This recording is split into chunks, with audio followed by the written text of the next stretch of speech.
that the Trump rally shooter, Thomas Crooks' parents were looking for him in the hours leading up to the shooting. We're now told they eventually called law enforcement to report that Crooks was missing, and they were worried. And they also were told, those parents are now being cooperative now with authorities, but they gave them the heads up that something's going on with our son. We are worried. We don't know the texture or the details of their concerns. So in other words, well, were they worried that he had a gun? Were they worried, what were they worried about? Were they worried that he was going to try to attempt to kill a sitting president and then go ahead and turn into an assassin and kill another person and injure two others? And some of you guys thought I was crazy for this, man.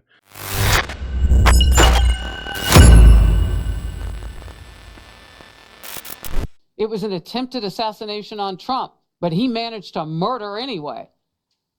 Are we talking about that? What were they giving the cops a heads up about? This is the first time we are hearing this. We'll stay on the story and we will bring you the details, updates as we get them. Crooks' parents were looking for him hours ahead of the assassination attempt on former President Trump's life. They were worried about him. I really had to do a follow-up on this video because in my last one, I tried to tell you guys that something was nagging at me. Something was wrong. We all knew something was wrong, but we were all looking in the direction of the failed actions taken by the Secret Service. I, on the other hand, was like, I kept asking myself, and I ended up asking you, the community, like, why is nobody questioning the father? There's a lot of information there that just doesn't seem to add up. And to kind of backtrack before we move forward, I literally was talking about how CNN, when they interviewed this guy after the assassination, he acted like he had no clue. Like he was just as clueless about everything as everyone else was, and that he was going to wait to talk to law enforcement before he decided to give more information. But then we also find out later on that after the attack, supposedly, he had contacted the police to report both his son and the gun missing. So I'm like, well, how did you do that beforehand, but then act like you were clueless when CNN showed up? So that was just one. There was questions about the explosive situation. There was materials and stuff found in the home, same materials that were found in the car and everything else. There was something else too. The fact that, he lived a private and reserved life. And if that was the case at such a young age, how did he learn about a lot of these things? And so I had some questions. And I told people when I created that video that no, I wasn't throwing out accusations, but when you follow the evidence, whether you want to call me a couch detective or not, I think somebody called me a couch detective, those were valid questions. And since the FBI and the Secret Service didn't want to provide us with any information or answers, it's natural for us to try to piece this information together so that we can give ourselves a story, make sense of what does not make sense to anyone right now. Not the assassination, not how it happened, not how it wasn't avoided. None of that made sense, and we weren't getting answers. So yes, I hate to see something like this happen, but when it does, I go into this analytical mode, and my kids will tell you, you can tell me one thing right now, and I might believe you, but when you tell me something that contradicts it, I go back later on and I'll start piecing things together. One of these stories is not the truth.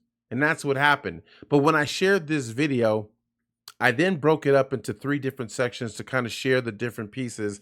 And I think that may be where I went wrong. The problem, however, is when you share shorts on YouTube's, you get the attention, but it only gives you a minute to try to put as much as you can into context. So we weren't able to put everything into its rightful order. We weren't able to get everybody to understand what I was trying to say in 3 or 4 different short videos.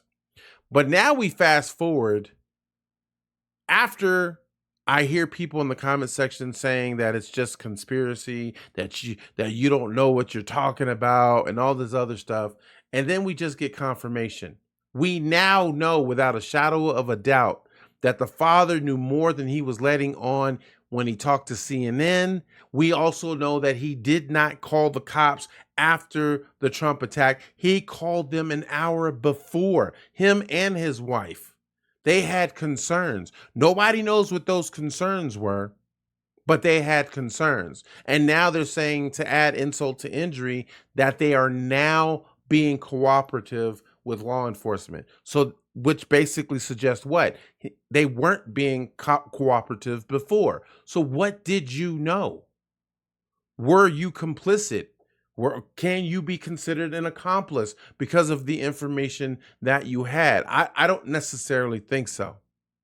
Just like I said in the beginning, I'm not throwing out accusations, but until we know, until we can eliminate you as a suspect, because we now know you've been lying or withholding information, you have to be treated as a suspect until you can answer those questions and relieve those doubts, period. That's all I was saying.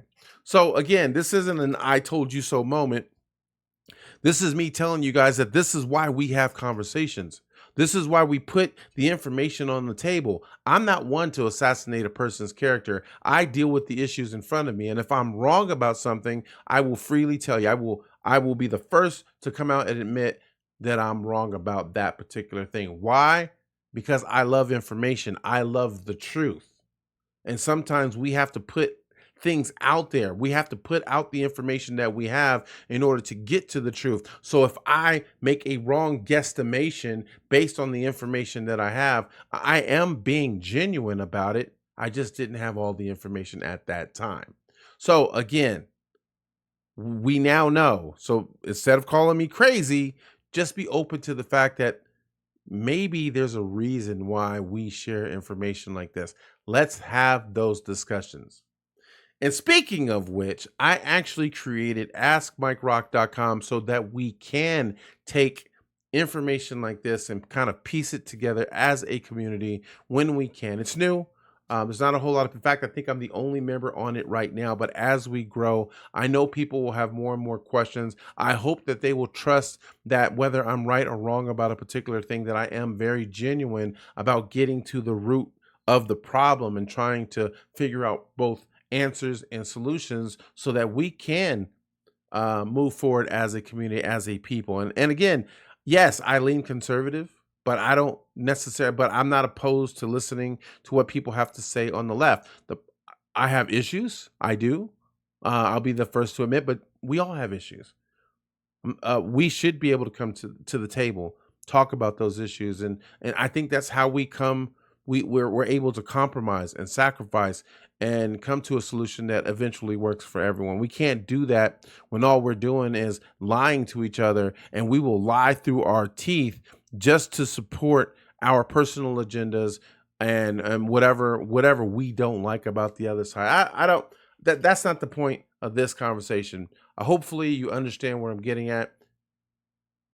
Not an I told you so moment. I'm trying so hard not to say I told you so, but again, we got more information. The Father does know more. I'm not crazy, and that makes me feel good. If you guys are enjoying the content, please do me a huge favor. Hit the like, subscribe, and follow button so that we can have more conversations and I can provide you with more information just like this. Not just with Trump. We talk about relationships. We talk about parenting. I got a lot of stuff to talk about. I'll see you guys in the next video. Peace.